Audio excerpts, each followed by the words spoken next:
ফিলিস্তিনের গাজায় ইসরায়েলি বাহিনীর বর্বরোচিত গণহত্যা ও ধ্বংসযজ্ঞের প্রতিবাদে এবং ইসরায়েলি পণ্য বর্জনের দাবিতে শেরপুর সদর উপজেলার পাকুড়িয়া ইউনিয়নের চকপাড়া এলাকাবাসীর উদ্যোগে মার্চ ফর প্যালেস্টাইন শীর্ষক বিক্ষোভ মিছিল ও সমাবেশ অনুষ্ঠিত হয়েছে। 11 এপ্রিল শুক্রবার দুপুরে পাকুড়িয়া সর্বস্তরের মুসল্লি তৌহিদি জনতার ব্যানারে আয়োজিত এই বিক্ষোভ মিছিলটি ইউনিয়নের প্রধান সড়ক প্রদক্ষিণ শেষে পাকুড়িয়া চকপাড়া মসজিদের সামনে গিয়ে শেষ হয়। ওই সময় ইসরায়েলের কালো হাত ভেঙে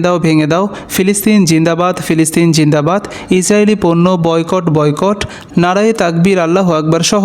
নানা স্লোগানে মুখরিত হয়ে ওঠে পুরো এলাকা। পরে চকপাড়া মসজিদের সামনে আয়োজিত বিক্ষোভ সমাবেশে ফিলিস্তিনিদের প্রতি সংহতি জানাতে উপস্থিত ছিলেন শেরপুর জেলা প্রেস ক্লাবের সাধারণ সম্পাদক মাসুদ হাসান বাদল, পাকুড়িয়া চকপাড়া মাদ্রাসার সাবেক শিক্ষক হজরত মাওলানা মোহাম্মদ ইদ্রিস আলী, হৃদয় পাকুড়িয়া স্বেচ্ছাসেবী সংগঠনের পরিচালক আশরাফুল ইসলাম, আহ্বায়ক হাফেজ ইমরান মীর, পাকুড়িয়া ইউনিয়ন যুবদলের আহ্বায়ক আবু হাসান সোহেব, মাহবুব আলম হীরা, আলী হোসেন মামুন, আমিনুল, সোবাহান, ফেরোজ মেম্বার সহ সর্বস্তরের জনগণ। এ সময় তারা গাজায় দখলদার ইসরায়েলি বাহিনীর নৃশংস হামলা ও হত্যাকাণ্ড বন্ধের দাবি জানায় এবং ইসরায়েলি সকল পণ্য বয়কট সহ